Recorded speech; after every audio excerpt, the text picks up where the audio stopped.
Isang magandang araw sa ating lahat, mga kusinero, mga kusinera, mga kaluto. Ay ngayong araw na ito, ako ay magtitimpla ng gagawin kong eskinde dahil yung aking unang ginawa ay naubos na. Kaya ano pang hinihintay natin? Ako'y samahan nyo sa aking gagawin pagtitimpla din Ayan, umpisahan ko na nga.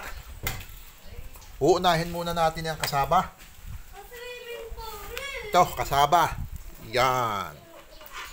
Ito ay kalahating kilo, mga kaluto. Ang kukunin lang natin dito ay 1/4 lang na kasaba. Yan. Yan. Kalahati nito. Yun, inuhuhuna.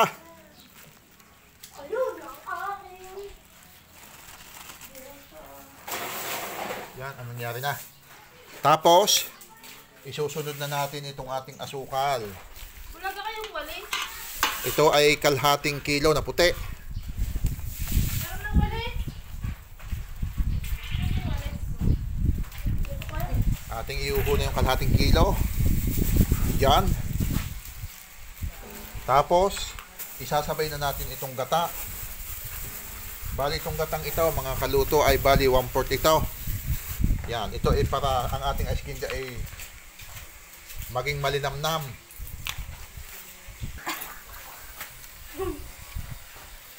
Tapos ay ating haluin. Pagkatapos haluin, saka natin lulutuin siyempre.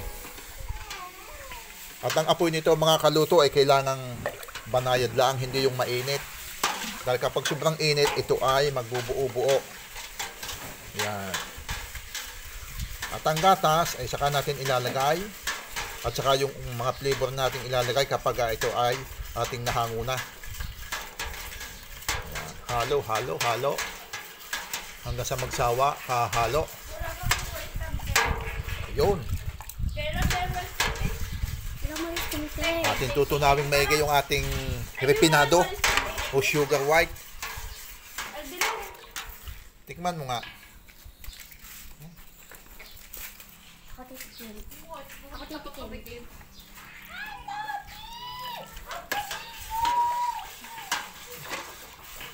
Quick.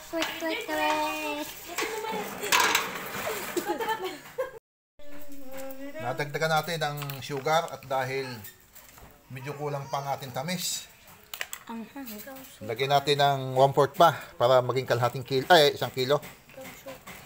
Brown sugar itong dinagdag ko. Ang nauna ay white. Haluin uli natin hanggang sa matunaw. Ayan.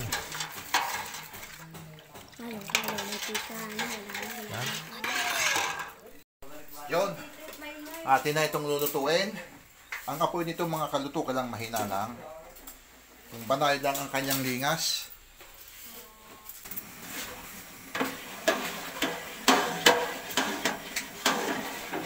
At ang paghahalo nito, mga kaluto, kailangan huwag titigilan at ang hindi mag-uupo.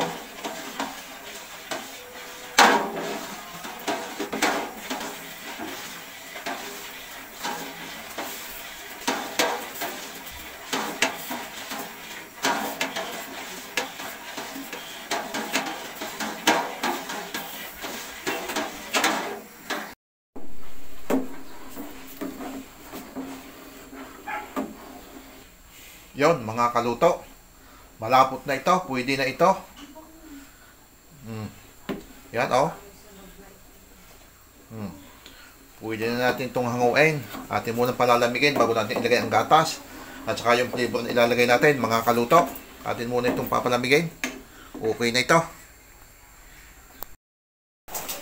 Ito na, mga kaluto. Ating itatransfer sa malaking lalagyan para mas mabilis lumamig. Yun.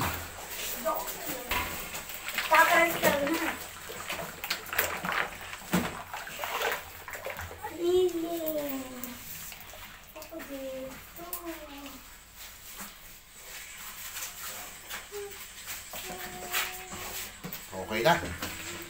Kapag lumamig, saka natin ilalagay ang gatas at saka yung ating flavor.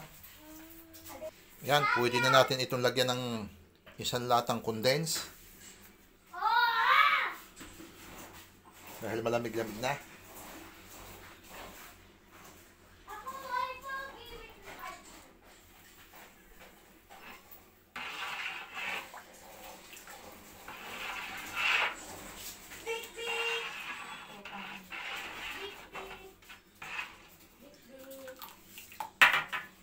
Ito na.